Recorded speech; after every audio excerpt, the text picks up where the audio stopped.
Are degrees in entrepreneurship worth it? 1. Is schooling, education or gaining knowledge in entrepreneurship, before you launch your business, worth anything? 2. Should that schooling be at a university setting, with a formal degree, or by other means of experiential learning?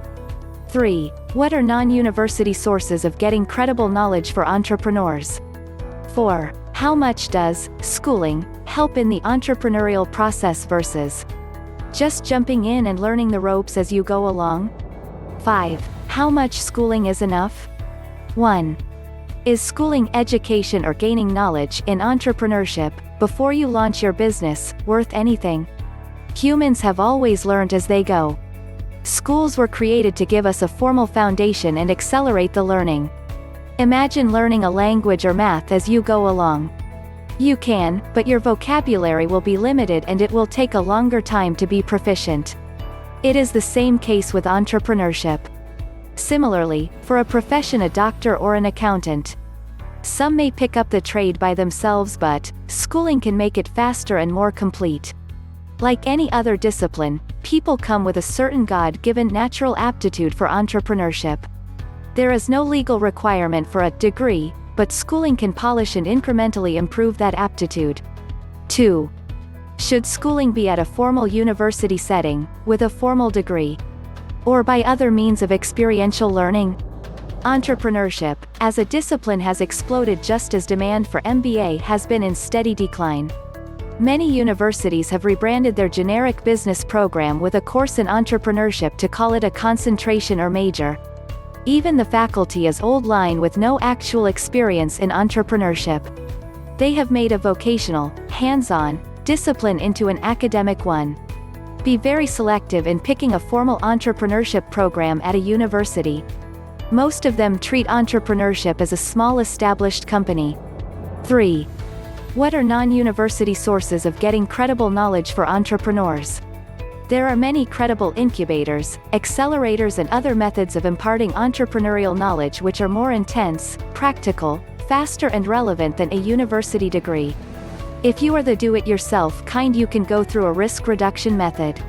There are many credible methodologies available. I suggest a free process idea gist, startup ecosystem connector and virtual incubation platform to take an idea into MVP.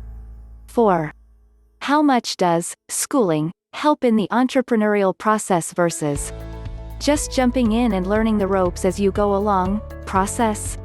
On a scale of 0 to 100, an entrepreneurship program can improve the incoming student with an aptitude of 80 to a 90, but chances of getting someone with a 10 to 90 is hard to comprehend. Schooling will polish your God-given traits and provide credible information to help you succeed. If you just jump and are raring to go with inadequate risk mitigation, it is hard for you to focus on the numerous risk factors that are still beneath that idea. These collection of risks make for one giant entrepreneurial risk. The idea consumes all their thoughts. You may have full confidence, based upon bravado, that you can pull it off.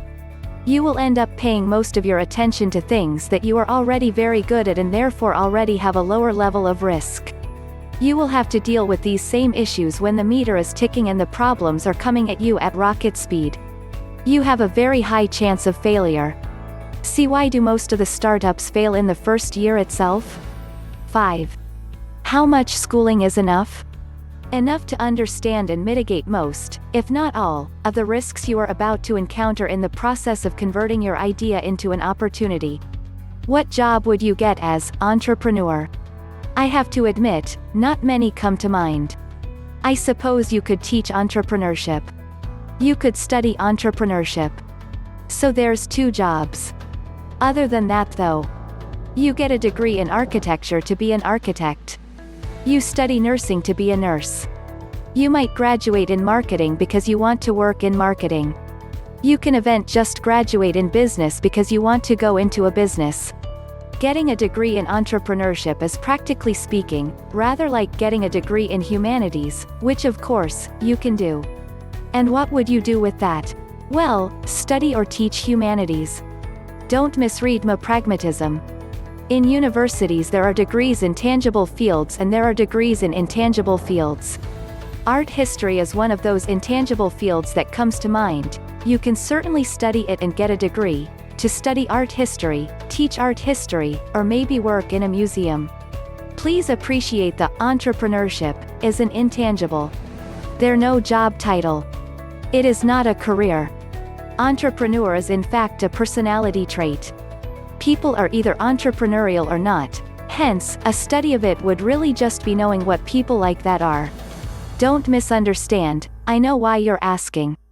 You're drawn to start something. To maybe a founder or business owner. Here's the thing, entrepreneurship is just the act of doing that. If you want to start a successful venture, study what you need to know in that regard, and then be an entrepreneur. I'd hate to see you study entrepreneurship and then try to start a company in apparel or technology, and have no meaningful skills applicable to that work. The best way to look at this question is from the entrepreneur angle. What is my return on investment? What is the intrinsic value that can be leveraged? The difference between teachers and mentors. The difference between knowledge and experience. ROI. The cost of education has spiraled out of control. Along the way, degrees have become granular to suit almost every subject matter or whim. So what does it cost and what does it pay back to you? Most people would argue that the cost of a medical or law degree will be paid back many times over. Not many degrees can bank on that. Intrinsic value. There is intrinsic value depending on the course content, the instructors, and the school. A course at Stanford, taught by a successful serial entrepreneur, might have more value than by a professor that has never been in business. Similarity. The chance to learn, work or meet a substantial connection for future business could justify the program.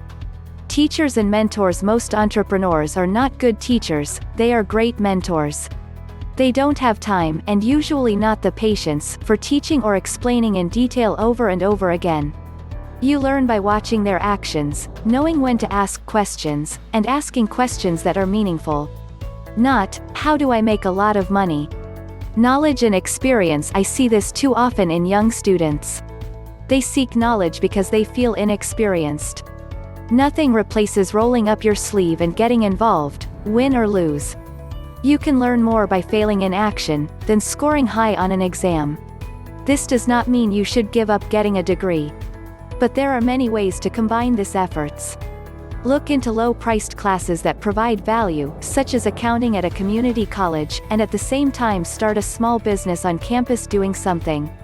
Learn how to do a cash flow statement, invoicing, purchasing and taxes. You don't have to be a whiz, but you should understand it. Learn the subject matter of your niche, be it art, music, technology, even street sweeping. Get experience from people and places you admire. Sweep floors if it gets you in the door and gives you a chance to observe. But by all means, do not expect a piece of paper from a university to make you an entrepreneur.